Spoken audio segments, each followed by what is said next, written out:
Sarah Procopio and Frederick Bell.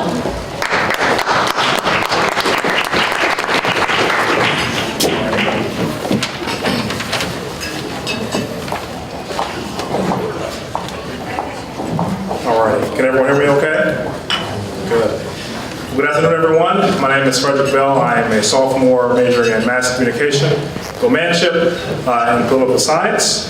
Welcome to the Voices of Louisiana's Future panel, and my co-moderator. Hi, I'm Sarah Procopio. I'm a student at Manship School, Manship, concentrating in political communication. And without further ado, we will like to introduce you to our very esteemed panel here. And when you do your introduction panel, we're going to ask that you also answer the first question. I'm going to go ahead and read that now.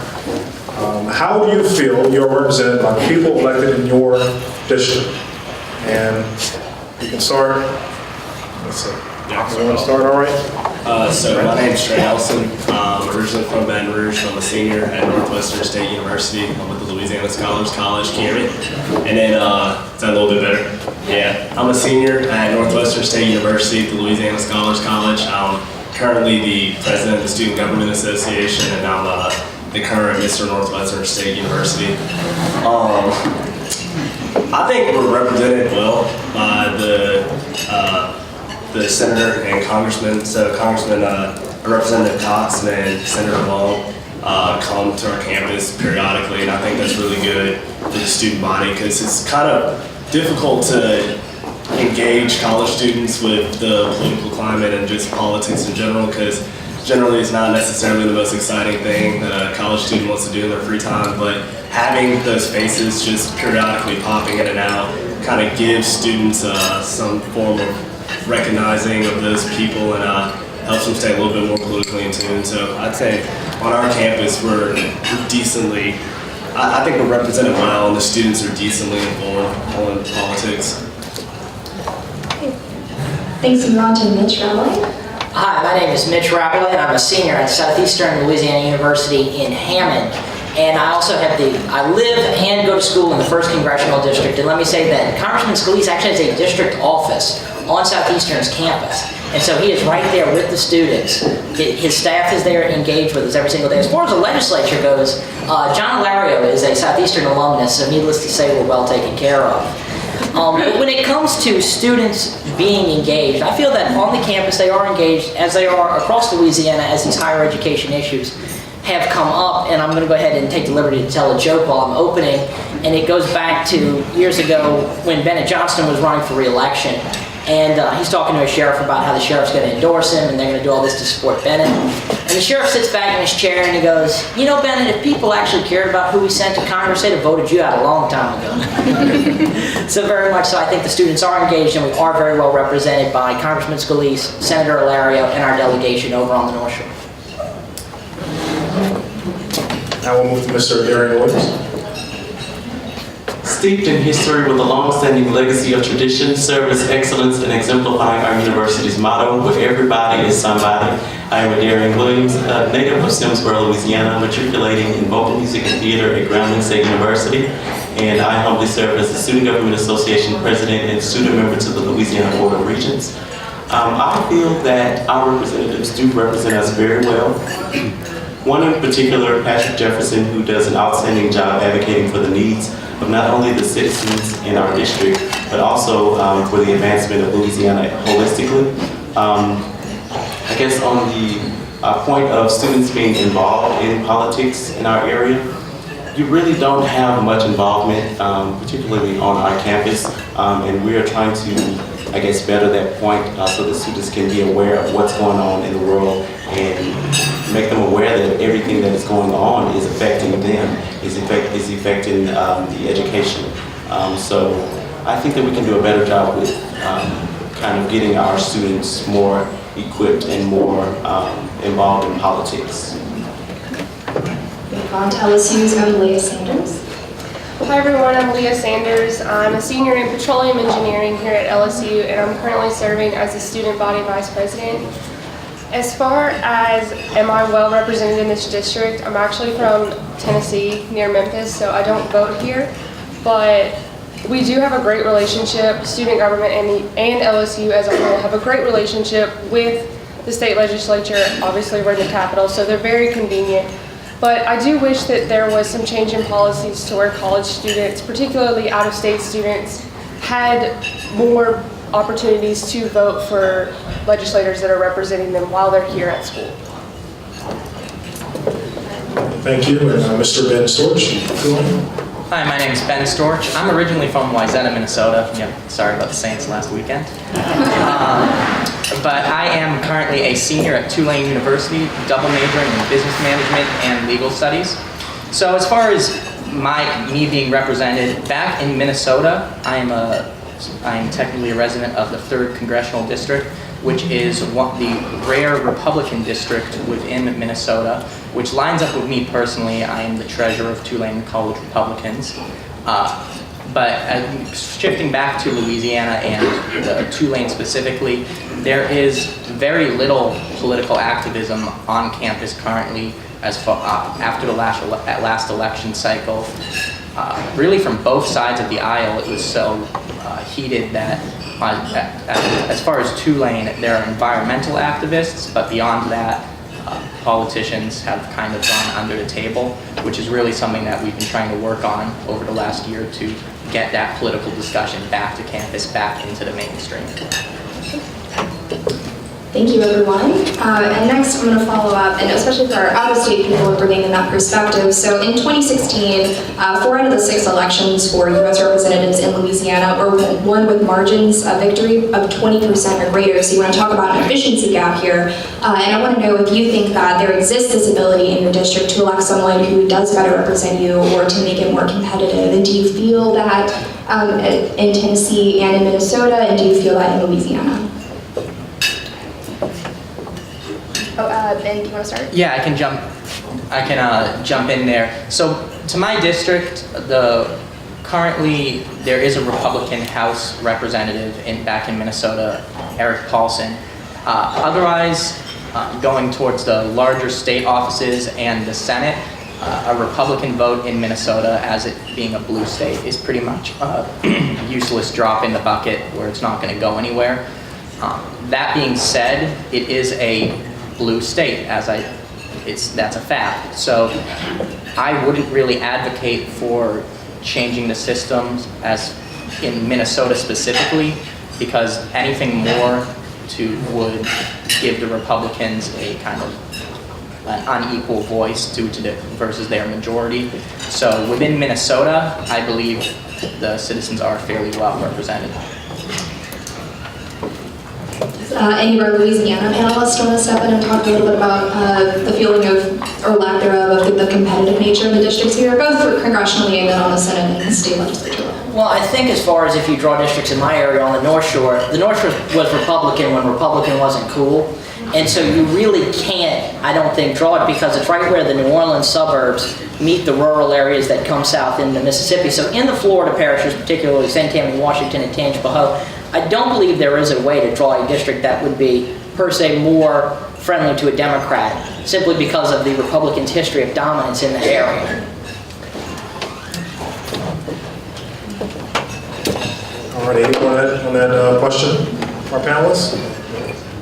Okay. Well, we'll go on to the next question. We are very lucky to have, like I said, a very esteemed panel, 2 student body presidents, student body vice president, a former official with the governor, as well as someone at Tulane with the College Republicans. So for you, the question is, what have you experienced to be the greatest general attitude of youth in Louisiana about the value of voting? I think the value of voting is not necessarily seen by every college student. It comes from various issues, various reasons. One being that college students, for the most part, when they're first going to college, they're first registering to vote or not registering to vote at all. And then you run into the issue of them moving away from their hometowns, and some of them decide not to register in those hometowns to vote. So what ends up happening, or like their college towns to vote, so what ends up happening is whenever smaller elections come up for their district, they're just not voting in them, right? And we saw with the presidential election, more students opting in to register to vote in Natchitoches They might have been from Baton Rouge or New Orleans, etc. But for the treasurer's election, we saw that students just kind of fell off the map again. I think it's just students aren't extremely politically in tune. It's not necessarily their fault. It's just they're not across the board, and that's what I've really seen with college students. And we've done numerous things, especially like around the presidential election time with kind of some of the media heat that it was picking up. We recognized that, and we hosted different voting centers where people could come through and just talk about their political opinions. And it actually worked extremely well. But like I said, that was for the presidential election. We're really on our campus trying to find ways of getting students really engaged in all the elections across the board, because in the ULS school system alone, we have 11,000 students, and that's 11,000 votes right there. But how many of those students are actually voting in these different elections, right?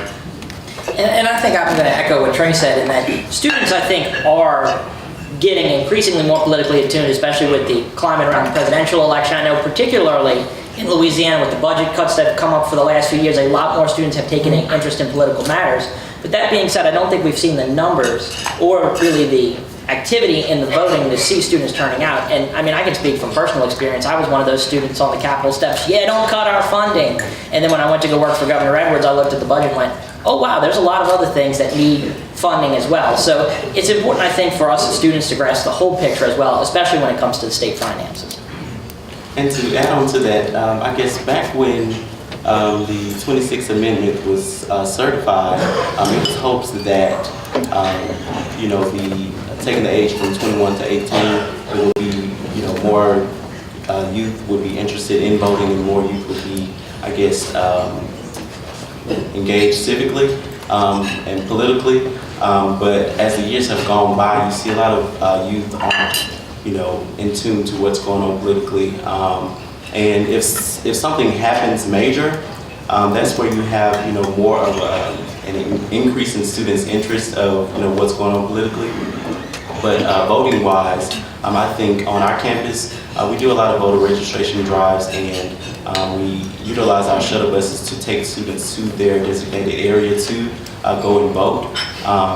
But the thing about that is that a lot of students aren't, I guess, interested in voting, aren't interested in becoming a part of a particular party, and really are not informed about the politicians that are running for the positions. So I guess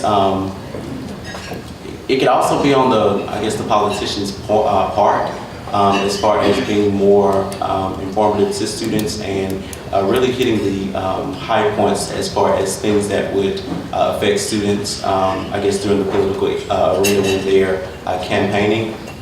Things that's dealing with education and healthcare, and really touching the subjects that could really affect students, and making it more relatable and getting them accustomed to voting and realizing that things that are going on in the world are very important and can affect our future.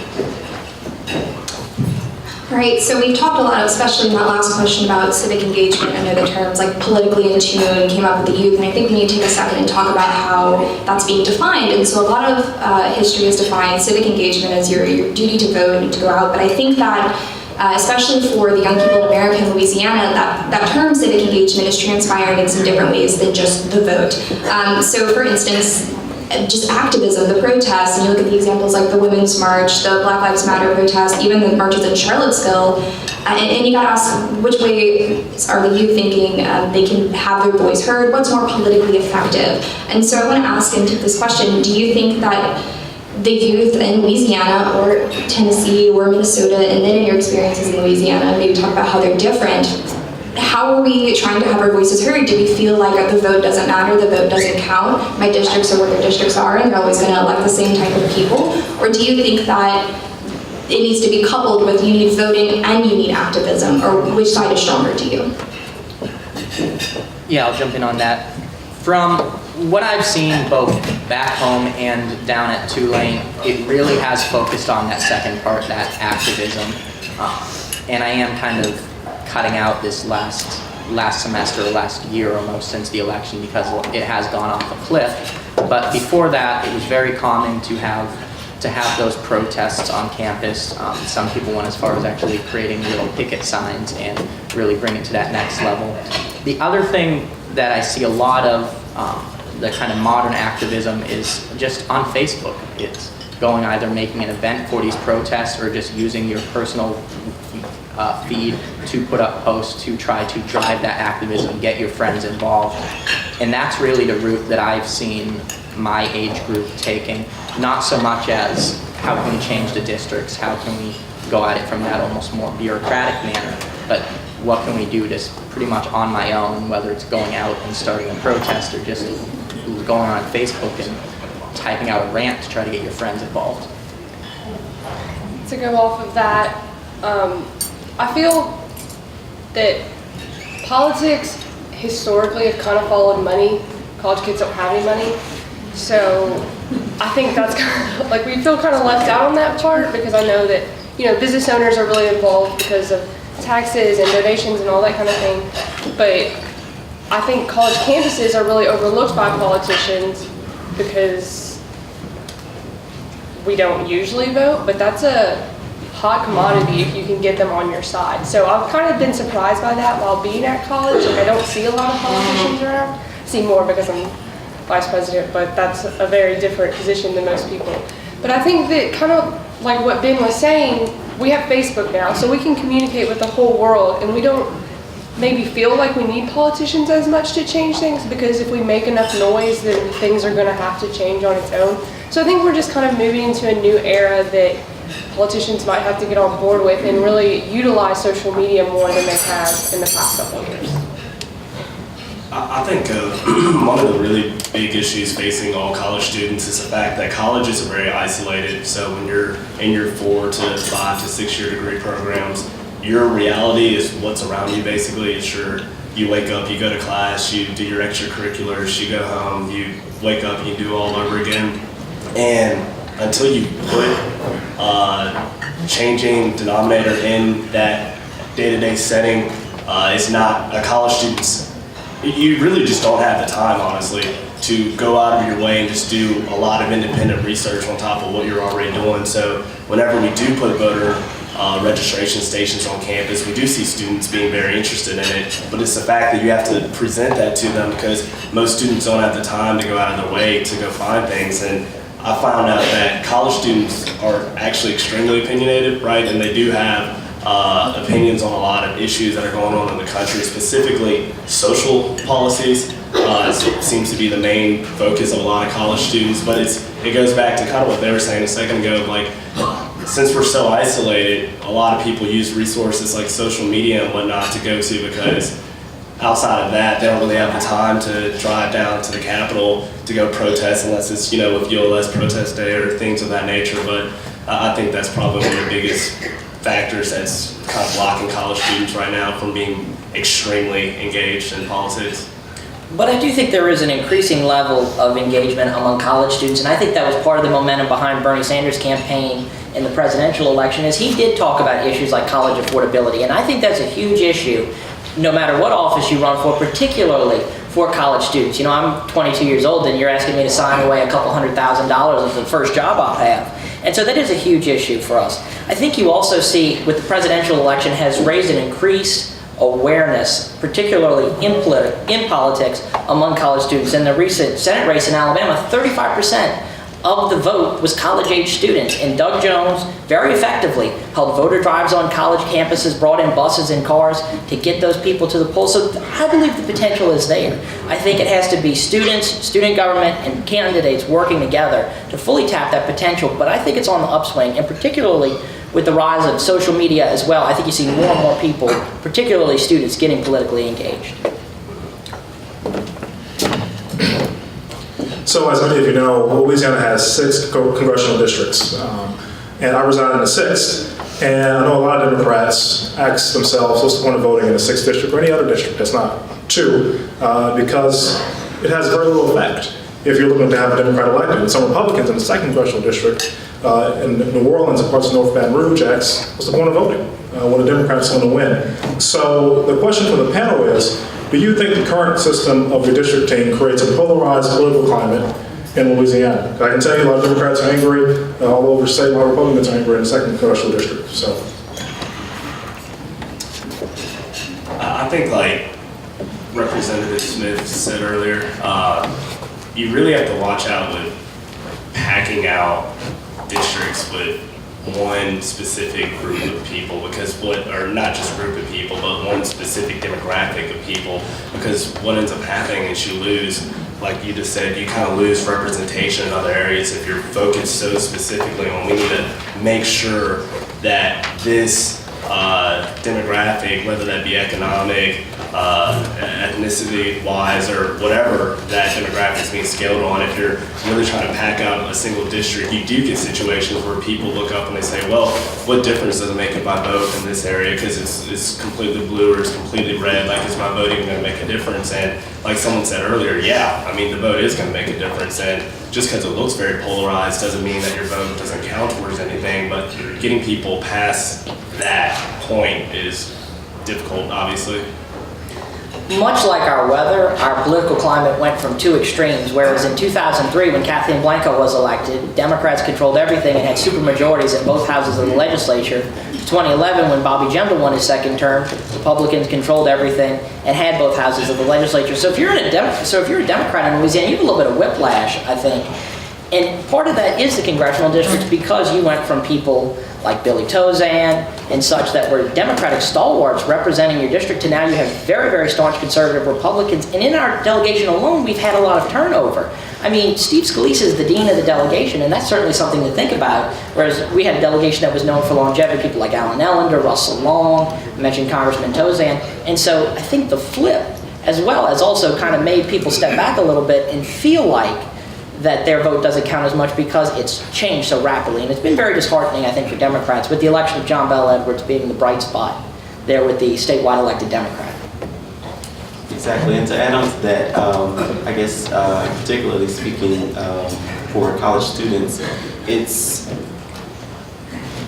a lot of the morale and a lot of the discussion when it comes to voting is how can we expect students, how can we expect youth to go out and vote when, basically the decision has been made by, this drawn out map, which kind of gives us a sense, okay, well, this is already kind of decided, so, is my vote even counting? We know that it counts, but that's just the question that we often get on my campus. I agree. I'm hearing a lot of opinions that I hear a lot when I'm in the realm of political students, political science majors, but I also have this whole other realm of engineers, and they don't vote. I mean, they don't see the purpose in it because they're not, they're focusing on class and getting jobs and that kind of thing, and they are in that mindset that this is a red district or a blue district or a red state. And they don't see the point in voting because they don't feel like their vote matters. So I think kind of what Frederick said of Louisiana is very different because you have these different districts that are drawn out. But like for Tennessee, it's all red. Good luck, like if you're a Democrat. So I know very much from doing absentee votes from here for Tennessee. I mean, it's just Republican all the way. So I think a lot of students do feel that their vote doesn't count, that it doesn't matter. Yeah, I think going off of the vote not mattering, what I've seen at Tulane specifically is we do voter registration drives where we try to register people, where we run into an issue, obviously. Tulane, about 80% of the students are not Louisiana residents, which makes voter registration very difficult once they find out, hey, now you can get jury duty in New Orleans, and et cetera. But going off of that, I've kept my residency in Minnesota my whole time here. And I remember my freshman year, I wanted to vote. And to do that with my absentee ballot, I had to find a Minnesota resident with a Minnesota driver's license to witness my ballot. So I put up a post on Tulane Classifieds, the big Facebook group, looking, hey, any Minnesota resident. And I actually got teased for taking the time to try to vote absentee. Hey, why are you wasting so much time voting? Why are you even caring enough to put in all this effort to find some stranger to sign a piece of paper. And it really shows a scary trend within my age group where they think their vote is so useless that it's just a waste of time. Why are we even doing this? Well, you heard it here first, folks. We got to whip the engineers into shape first as priority number one. And so, with all of this, if we gave you all magic wands and we asked you, like, what is the best way for the youth to have their voice heard? If you could influence different aspects of our electoral process, what do you think is priority number one? What would you really look at first into shaping our districts and our communities into ones that are conducive of the youth vote? I would say getting elected officials actively engaged in the universities around their district. I mean, it's to the point where Senator Long came on campus and hosted a banquet for his late wife this past semester, and it was incredible because we had the students from the hospitality management department out there cooking the food. We had just students from all the various different groups actively engaged in it, and the whole time they're being informed about policy, right? And you just had students coming on campus and doing things of that nature. You don't even have to do a banquet, right? Just having elected officials coming on campus and just spending a little bit of time talking to the students. It helps them stay engaged, and even if a student's not interested in politics, they're just drawn to that because it's something new on the campus. Now, I think that's probably one of the best ways that we can get our students just really in tune with what's going on in Louisiana politics specifically. Absolutely. I think every elected official should visit the college campuses in their district multiple times a year. As far as statewide officials, they should go to every university in this state. And I think it's important for students to be engaged as well, but I also think it's important for candidates to reach out to youth voters because that is the future of your district or your state and your area. And I think it's important for them to talk about the issues that are important to us, things like college affordability and environmental issues. And so I think it's a two-part issue where the students need to also be more engaged, but I think the candidates and the elected officials need to reach out to us a little bit more as well, and not just when there are budget cuts or issues, but on a regular basis, and they need to sustain that. Exactly, and just to add on to that, having an elected official on campus is I guess, high morale for students. You know, you get to see somebody who's representing you holistically, and you get to share with them, you know, your ideas and different things like that, and they can also, if a student, I'm pretty sure that there's something on the elected official's agenda that a student is interested in, somewhere down the list. If it's not healthcare, it's education, it's something, you know, that could catch the student's attention, that could get them engaged in what is going on in politics. And also, I guess, going back to, I guess, lobbying and different things like that, and being active in politics, once there is, I guess, a problem on campus or something like that where, you know, we often have to reach out to our representatives and different things like that, we can get the students involved with, I guess, making that call and saying, hey, representative,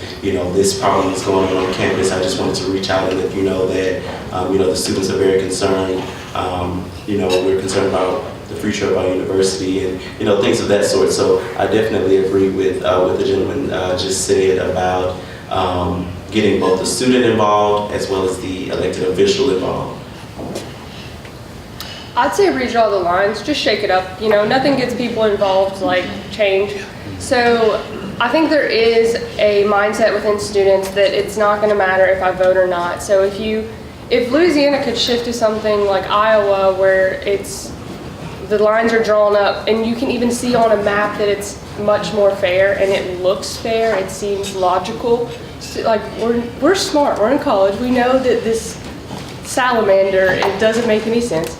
So I think that would be a good first step, but I'm kind of a go big or go home kind of gal. So in a smaller context, I think that what all three of these gentlemen have said would be influential. And then I also think bringing voting district to a college campus or voting location to a college campus, that's been a huge fight at LSU for years. And so I hope to see that happen before I left, but unfortunately that didn't work out. So I think that would be a big step. I agree with what she said. I actually love Iowa's system of redistricting. I think it kind of makes the most sense. Unfortunately, right now, I see a larger issue on, especially with college campuses and within youth, is there's no decency left.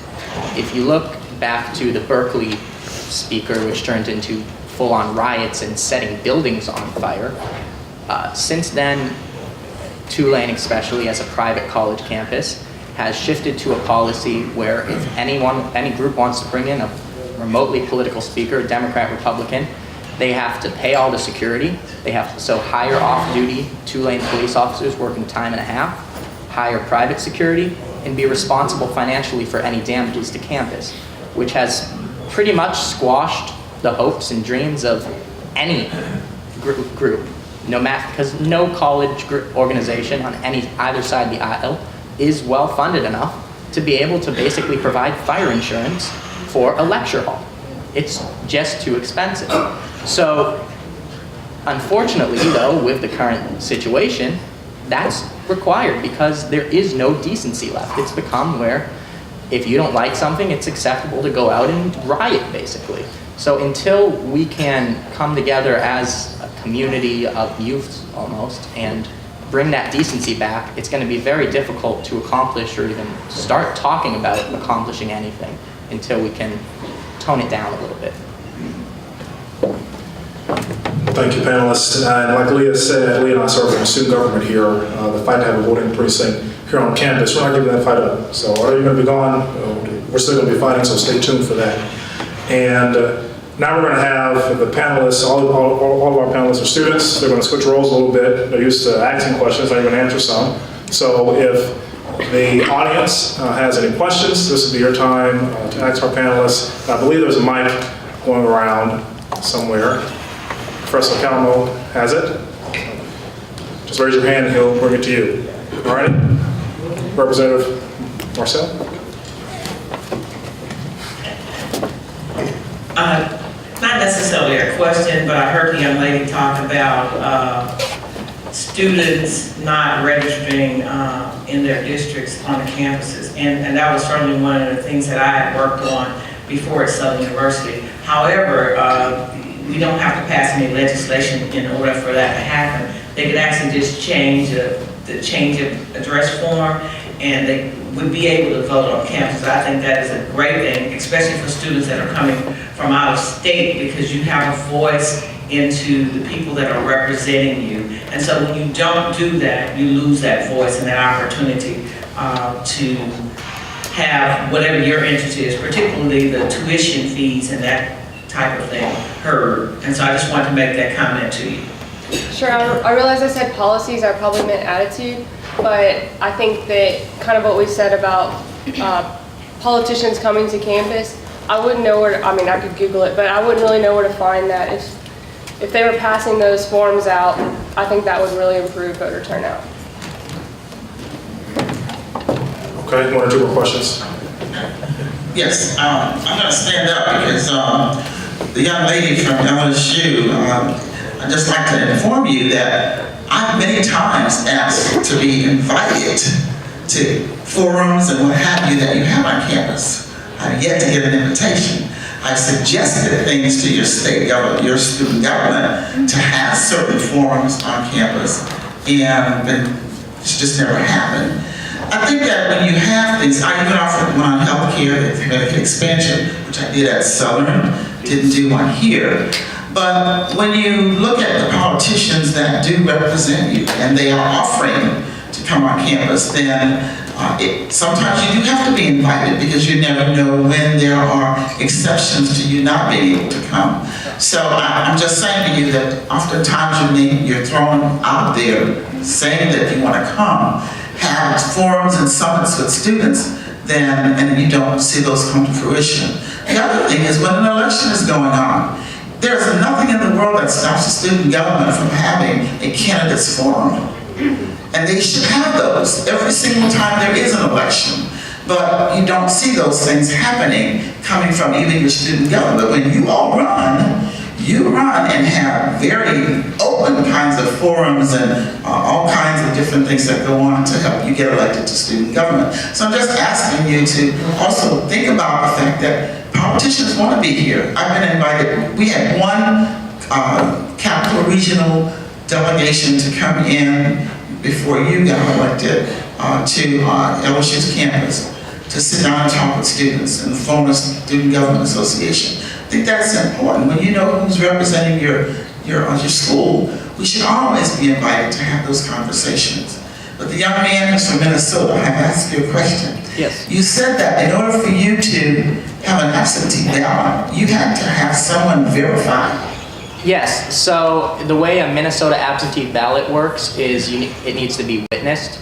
So that, you need a signature, date, and Minnesota driver's license number to fill out that witness form. And basically, you don't have to actually watch the person vote. You're just witnessing and signing off that you saw the correct person place it in that envelope.